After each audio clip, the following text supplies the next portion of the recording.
Okay, we're going to look at how to change the main O-ring on the SeaFrogs salted line water housing for the Sony A6xxx series cameras. So first off, we're going to open the two latches on the sides and take the rear of the housing off. You're going to want to use something with no sharp edges. This plastic card's ideal, and you're going to run that gently underneath the O-ring, just on one corner there, lift it up so that you can take the whole O-ring out. First thing you want to do is to remove the excess silicone grease from the rear O-ring. Now while you're doing this, don't hold it very firmly in your hand with the tissue.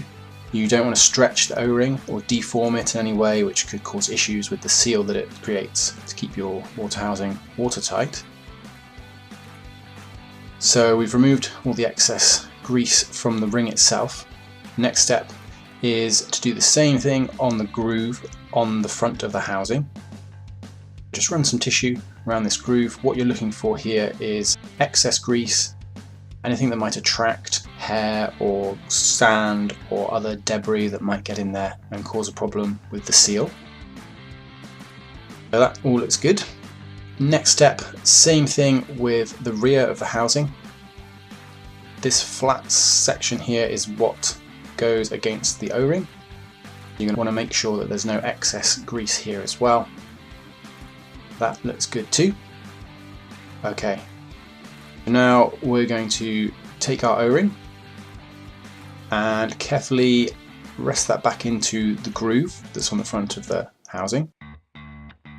Doesn't need much pressure here, it just should sit in nicely and it'll be fairly easy to get that back into place. Don't need to put much pressure on it, just make sure it's all seated evenly around that groove.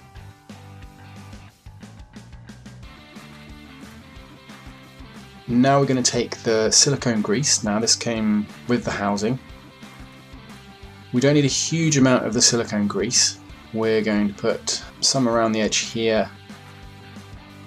It does go quite a long way, so you were going to be smoothing the grease around the whole O-ring, making sure it's nice and even.